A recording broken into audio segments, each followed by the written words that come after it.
Welcome to Bear Talk TV. I'm Dina Tozy, and today we're talking about technology and well-being.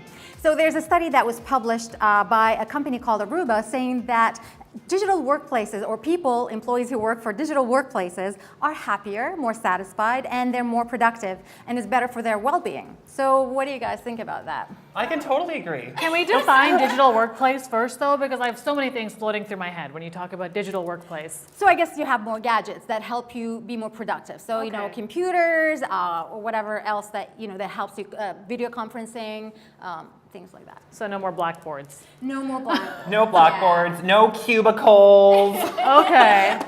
I guess you work in a place where it's very digital. I work in a very digital telecom environment, and it's a very open concept space. So like we don't sit in like cubicles, we don't have these digital dinosaur or non-digital dinosaur monitors, and we have a lot of boardrooms that actually have like kind of Skyping services. You essentially dial in, someone's there from Winnipeg, and you can have a conference call within like seconds. And I'm at my computer, I have 2 monitors where I sit, and I love it. You love it? Yes! Do you miss the human interaction though, or? Well, because we don't have like barriers or like, So you actually have more human interaction. we have a lot of human interaction. Yeah, like I sit next to someone, I sit across from someone, but we still kind of have our own space.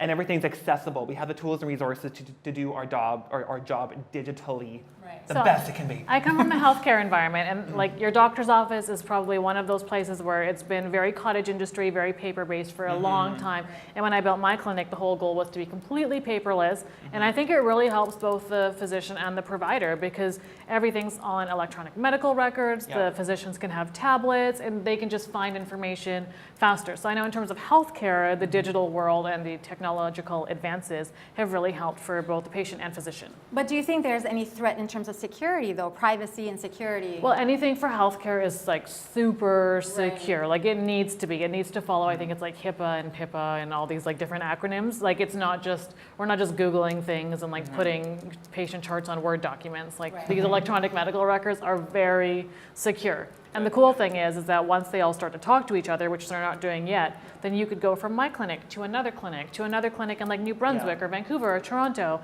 and your doctor will know everything about you. Because the worst thing is, it makes the world smaller, right? Yeah, because like right now, if you go from your family doctor to a walk-in clinic, they don't know anything about you. The efficiency, I mean, overcompensates for any potential security. I think that's so, such a low risk, as you were saying. So yeah, I'm totally all for anything digital. Like But what about like the opposite side of it? So do you find that because we're so digital now, like I know with me, I can text my assistant at like 11 o'clock at night. She's 3 hours ahead when I'm in Vancouver, and she'll respond to me. And sometimes that kind of scares me because I'm like, I don't know, like she should be sleeping, but we're so connected. It's a two-edged sword, right? Yeah. That is the world we work in, though. I mean, that's how we connect. That's how we do our day-to-day job. That's how everything, works.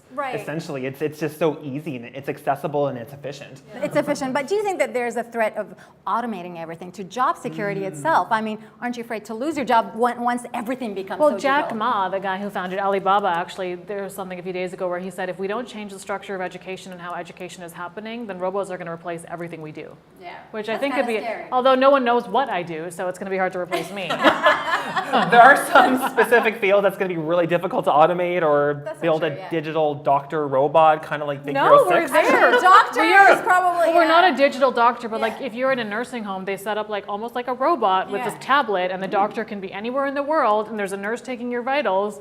So while we're not replacing doctors or talking about chatbots and all sorts of things, just finding more efficient ways, and it's saving money. So from a business standpoint, you can even do counseling sessions over like the computer now. Yeah, there's actually doctors who have their own counseling services over just computer. You don't have to go into a doctor's office now to really do anything. None of us want to actually see people anymore. Who wants to talk to people? What's that all about? So what do you guys think? Do you enjoy working in a digital environment, or is it a threat to your job security? Let us know, comment below, and subscribe. Make sure you check us out on social media. Thanks so much for watching. I'm Dina Tozy for Bear Talk TV.